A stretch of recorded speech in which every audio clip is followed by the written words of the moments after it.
Okay, we're back again with another action-packed edition of sports this morning, reaching from Channels Television Sports Center in Lagos, Nigeria. My name is Austin Okunakpan. Welcome on board. On the show today, we'll talk squash. Yes, squash. So we're wondering what's about squash that we're talking about this morning. Yes, that's one sport that the Lagos State government are trying so hard to develop in the country. I'll also talk about volleyball. The Nigerian women's volleyball team, they're in Cote d'Ivoire as we speak. They're looking for that sole ticket to the World Championship that will take place in Italy next year. Coach Tony says his team is ready to get that ticket so they can get some international exposure. And the captain of the side, Esther Dosu, says today as they take on Ghana, that Nigeria will give all they can. In the UEFA Champions League, match day 5 concluded. We saw a 5-star performance from Manchester United. Yes, David Moyes will be smiling now and will be saying, yes, this is the team I want to build. Manchester United already through to the knockout phase. We'll talk about that one, and then we will talk about the Europa League. Yes, action resumes in the Europa League today. Quick look at this report on the development of squash is the maiden edition of the Lagos International Squash Classics. We put together this report from day 1 of that tournament, and then we'll come back, we'll talk. Don't go anywhere. We'll be right back. Stay. Spectators turned up, players were getting ready for action, and just when play was about to start, this happened. And just when Temioluwa Adegoke was thinking of taking a quick nap, power was restored and the game started.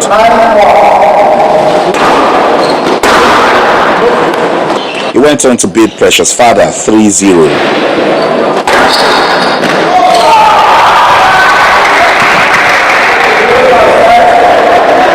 I'm not used to this court. I only play my length, cross court, my drop shots. That's what gave me the victory. In the ladies' event, number 1 seeded player Heba El Turkey of Egypt swept aside Nigeria's Udeme James 3-0. It's really nice to have a tournament here in Nigeria. It's my first time to travel outside Egypt in Africa, but I've played before in Europe and in Asia and South and North America. If only Nigeria could give us this kind of thing where we'll be playing in, and if we have a tournament like this, I think we will do far better.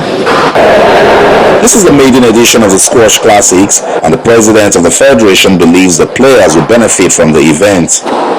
Squash is actually developing, and this will give all our players the best outing they have ever had in Nigeria, because I think this is one of the only time they had more than 4 or 5 countries coming to play with them.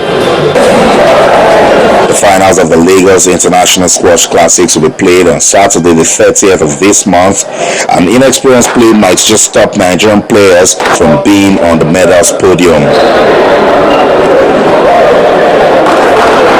Austin Okunakpan, Channels Television News.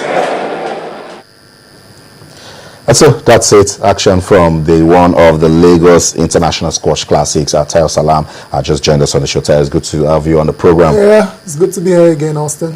It's not football, it's not basketball, it's not boxing, it's not tennis.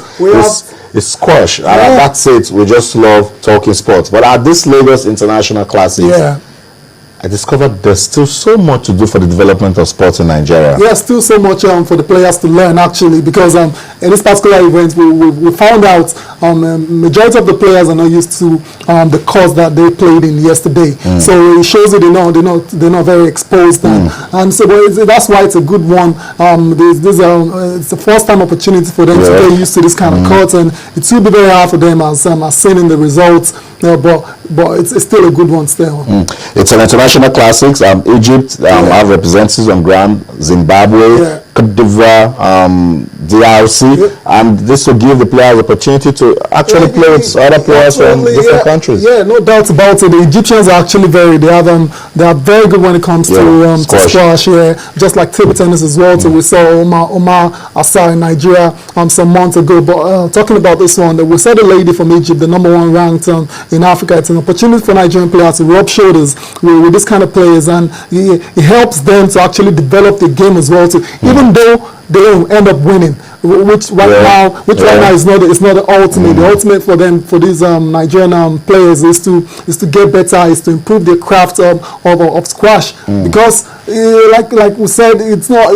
Let's go back to the basics actually, because the squash really is not a popular. It's not very popular in Nigeria. Yeah, there's so many sports like that. Beautiful game for leisure. Yeah, for leisure, but then it's much more than leisure. You know, it's a sport where we can actually compete and win medals in as well. So going back to the basics is what I always advocate for this kind of sport, because it's not being well promoted. You know, you have to. There's something they call demonstration sports. This kind of sports, they do it solely for the purpose of promoting it. So we have to go back to the primary schools and to the grassroots as well to see if kids will fall in love with it. That's where it starts from.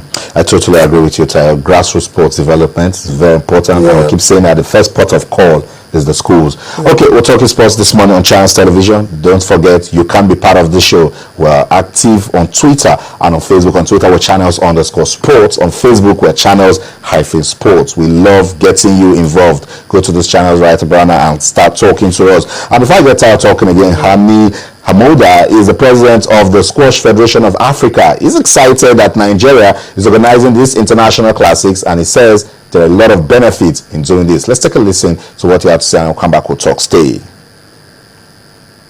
It's very good that Nigeria took this potential as a start, and I hope that it will continue every year with increasing players. And I was talking to Ahmed of the Squash Federation of Nigeria that we can introduce them to the Professional Squash Association, so that this tournament could be registered in the PSAs, and then everybody will want to come because they get the prize money and the points, which affects the ranking of the players at the end of the month. Africa as a whole, not Nigeria only, but Africa needs a lot of work to raise the standards of the squash. Squash is not yet well developed in this continent. It's only in mainly Egypt, South Africa. The other countries, they are struggling, but they need more funds from the governments. The governments and the Ministry of Sports should support this sport and give them the funds to raise the standards of the trainers, the coaches, the referees, and then the players, of course, are coming. So that's it. Hani Hamoda is an Egyptian and the president of the Squash Federation of Africa. He said very important, made very important points there, that Nigeria can be introduced to the Professional Squash Association.